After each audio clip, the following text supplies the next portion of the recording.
Hello friends, welcome to సుమాస్ kitchen. ఈరోజు నేను బచ్చలకూర పప్పు చేస్తున్నాను. ఇది మా చెట్లో కాసింది, ఎంతో తాజాగా ఉంది. దీంతో పాటు నేను 2 టైమ్స్ వాష్ చేసుకున్నాను. పచ్చిమిరపకాయలు ఒక 15 తీసుకున్నాను. ఇప్పుడు ఎలా చేసుకోవాలని చూద్దాము. కుక్కర్ తీసుకున్నాను. 1 కప్ కందిపప్పు 2 టైమ్స్ వాష్ చేసుకోండి. ఇప్పుడు నేను 2 టైమ్స్ పప్పు వాష్ చేసి పెట్టుకున్నాను. దీంట్లో ఇప్పుడు నేను బచ్చలాకు వేస్తున్నాను. బచ్చలాకు, పచ్చిమిరపకాయలు.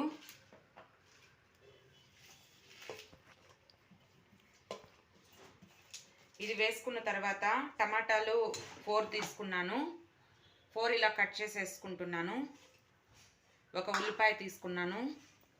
ఇప్పుడు మనము వాటర్ అనేది యాడ్ చేసుకుందాము. నేను 2 గ్లాస్ వాటర్ యాడ్ చేస్తున్నాను.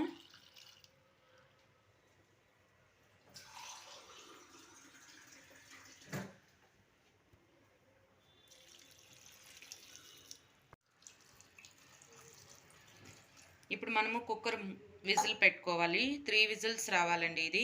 ఇప్పుడు నేను కుక్కర్కి మూత పెట్టాను. ఇప్పుడు నేను 3 విజిల్స్ స్టవ్ మీద పెట్టుకుంటున్నాను.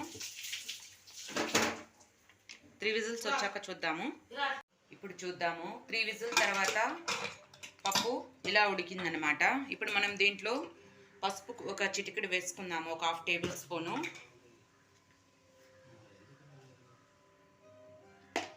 ఉప్పు టేస్ట్కి సరిపడినంత వేసుకోండి.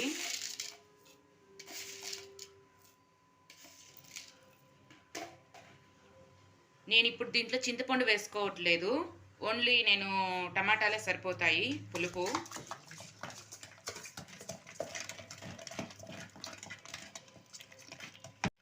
ఇలా బాగా మిక్స్ చేసుకోండి. ఇలా వస్తుందన్నమాట. ఇప్పుడు చూద్దాము. పప్పు బాగా మిక్స్ అయిపోయింది. ఇప్పుడు మనము తాలింపు పెట్టుకున్నాం పప్పుని. ఇప్పుడు నేను కడాయి తీసుకున్నాను, ఒక పతీలా తీసుకున్నాను. స్టవ్ ఆన్ చేశాను. తాలింపు కోసం అనేసి ఆయిల్ వేసుకుంటున్నాను. 2 టేబుల్ స్పూన్ ఆయిల్ అయితే చాలండి. ఇప్పుడు ఆయిల్ బాగా హీట్ అయింది. నేను 2 ఎండుమిరపకాయలు వేసుకుంటున్నాను. అట్నే పోపు దినుసులు కూడా వేసుకోండి మీరు. ఆవాలు, జీలకర్ర,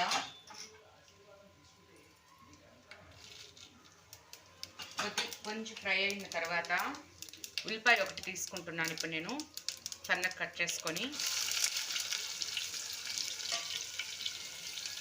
నెక్స్ట్ ఒక తెల్లగడ్డ, కరివేపాకు కొద్దిగా,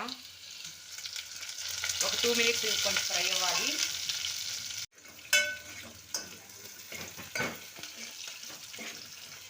ఇప్పుడు ఉల్లిపాయ బాగా ఫ్రై అయింది. ఇప్పుడు నేను పప్పు వేసుకుంటున్నాను దీంట్లో. ఇప్పుడు మన పప్పు అనేది రెడీ అయింది. బచ్చలకూర పప్పు కొద్ది సిమ్లో పెట్టాను నేను స్టవ్ని. ఒక 2 మినిట్స్ అలా ఉండనివ్వండి, తర్వాత తీద్దాము.